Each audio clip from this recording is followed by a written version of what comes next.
Bella a tutti ragazzi, ben arrivati in un nuovo video rispetto al mercato Batman napoletano. Come state? Spero tutto bene. In questo video andiamo a parlare di calciomercato. Lo so, ieri dovevo uscire un video alle 6 eppure quello là delle 8 di stamattina, 8:40, ma non sono riuscito a portarli perché il mio telefono stava un po' così, l'ho portato da riparare e ora 10 minuti prima che registro il video, quindi che ore sono le 10:30, quindi sono riuscito a ritirare 10 minuti fa, sono andato a prendere alle 10:20, quindi per farvi capire che questo video uscirà penso per le 11, 11 e mezza. Vabbè, chiedo ancora le vostre scuse. Oggi è il giorno della Befana, io ho ricevuto ai miei questo orologio del Napoli, non so se si vede, ecco qua, e poi il microfonino, quello là che si attacca qua, oppure lo uso per fare l'intervista in alcuni video, e ecco,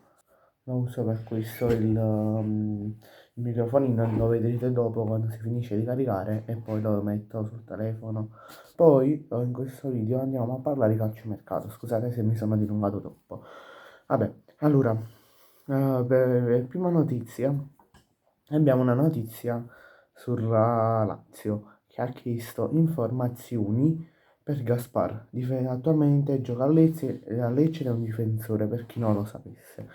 La Lazio da ieri, che ieri mi è arrivata la news, a oggi sta cercando di aumentare i contatti con Lecce e con il giocatore.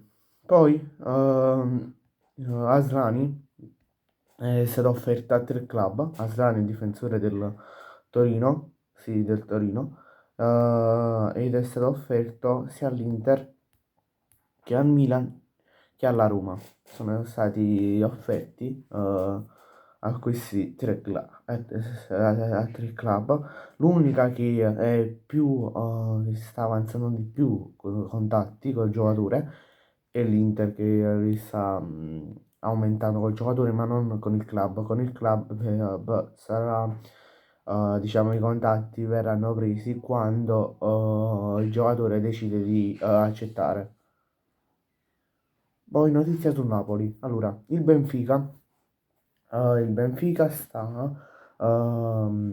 sta aumentando i contatti con il Napoli per Luca per prendere l'attaccante italiano che è stato accostato pure scusate, no, al Torino, al Porto, club sempre portoghese, però al momento mi risulta che sta avanzando sta avanzando di più il Benfica. E ricordo che c'è anche la Juventus su di lui, c'è anche la Juve, c'è anche la Roma, però la Roma ha diciamo i contatti, li ha un po' persi, li sta abbassando alla posta. C'è anche l'West Ham, ricordiamolo, che però con l'arrivo del Tati Castellanos i contatti, tra virgolette, anche per loro sono stati un po' abbassati. Poi la Juve è su Guido Rodriguez del West Ham e la Juve sta, tra virgolette, ripensando ad una vecchia fiamma, cioè,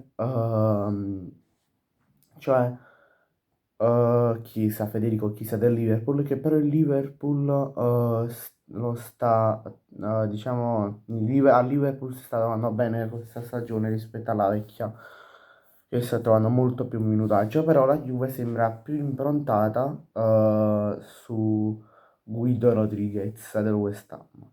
E poi in caso non ci riesce a prenderlo, andrebbe su Chiesa, punterebbe tutto su Chiesa. Poi ho una notizia che è uscita ieri, è uscita anche in pubblico su Sky Sport e su tutte le altre piattaforme, che Amorim è stato ufficialmente esonerato dal Manchester United. Al momento lo United, vi do un'esclusiva sul canale, lo United sta pensando a Maresca, che recentemente, se non sbaglio la scorsa settimana, non mi ricordo, è stato esonerato sabato della scorsa settimana, non mi è venuto in mente, dal Chelsea. E lo United sta trattando con l'allenatore. Poi Napoli, Napoli sta pensando a Lookman, vecchia fiamma, vecchia, tra virgolette, amore che Antonio Conte vuole, perché Antonio Conte vuole sia Lookman che anche Chiesa, però su Chiesa c'è più la Juventus, non c'è tanto il Napoli. Il Napoli che sta puntando tutto su Lookman, tutto tra virgolette dipende dalla cessione di Lucca e in caso la cessione di Noalanga che sta trattando con il Galatasaray.